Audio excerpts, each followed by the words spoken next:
coronavirus, and of course thanks to the President for his leadership.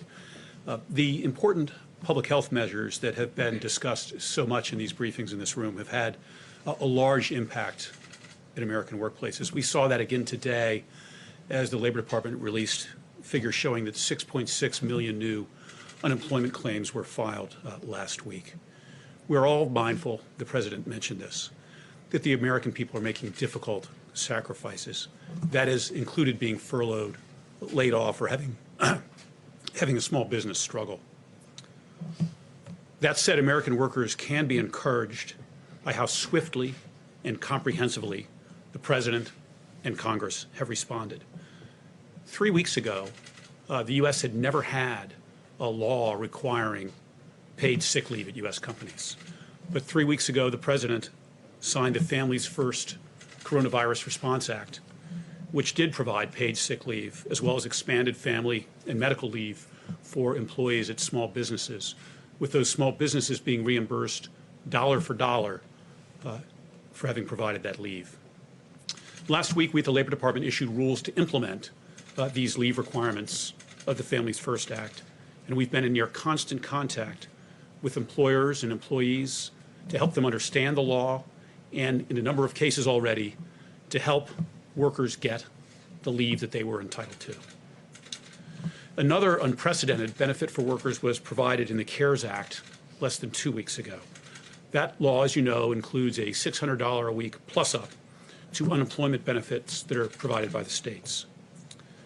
We have millions of unemployed Americans who are making a sacrifice for our national well-being. These bonus payments, and they're unprecedented, the government has never provided a plus-up unemployment payment like this. These payments are intended to make those workers whole as near we can. This temporary benefit is available not just to employees, but also to the self-employed and gig economy workers. Before the President signed the CARES Act, gig workers, independent contractors were not available for unemployment compensation. Today they are. At the Department, our team has worked day and night to enable states to make this benefit available. I'm pleased that a number of states are now making those $600 additional weekly payments. More states will follow in the coming days. How long it takes will vary by states. Some states' systems will take longer, but we at the Department will continue to support them. We have already dispersed $500 million to states to help them with their systems and making these payments. We have another $500 million that we're ready to release. And for workers who don't get this benefit when it's first due them, states will be able to catch them up later when their computer systems are able to make these payments. Let me add that we're also mindful at the Labor Department that many Americans remain in the workplace, including on the front lines in our hospitals, as well as our emergency responders. My department's Occupational Safety and Health Administration, or OSHA, has been providing guidance to employers and employees on coronavirus since the early days of this health emergency. We are fielding and responding to calls from workers worried about their health, and sometimes from workers who believe they've been illegally disciplined by their employer for expressing health concerns. We will not tolerate retaliation. OSHA will continue to work with workers and employers to keep workplaces safe, using all the tools available to us, including enforcement if needed. I wanted to finish by commenting on the Paycheck Protection Program, which we heard about earlier, run by the Small Business Administration. This, of course, is loans to small businesses to enable them to meet certain costs, including utilities, rent, and, most important from my perspective, payroll. As you know, if these companies receiving the loans keep their workers on payroll, these loans are largely forgivable.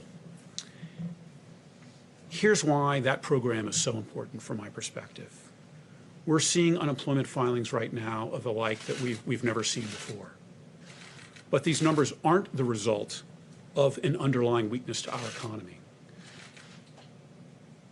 Our economy has been vibrant, incredibly strong just weeks ago. If, as we've heard again today, if we are disciplined now and adhere carefully to the guidance being provided by health authorities, we'll get that economy back. The President spoke at the State of the Union of the blue-collar boom we are experiencing. We want to lay the groundwork now for a blue-collar bounce back. We'll get there in part by helping companies hold on to their workers, which is what the Paycheck Protection Program does. Keep them on payroll so that when businesses are ready to reopen, they have the workers they need and Americans have jobs. We will continue at the Department, and I know here at the White House, to be laser focused on American workers and jobs until this is done. So thank you very much. Very well done. Thank you. Good job. Great. We'll take a few questions. Yes, please. Mr. Vice President, a question for you and then a question for Dr. Birx or Dr. Fauci. Just to clarify, on the federal funding for testing sites in the states, are you saying that federal funding will remain for those sites and will it remain at its current levels? It's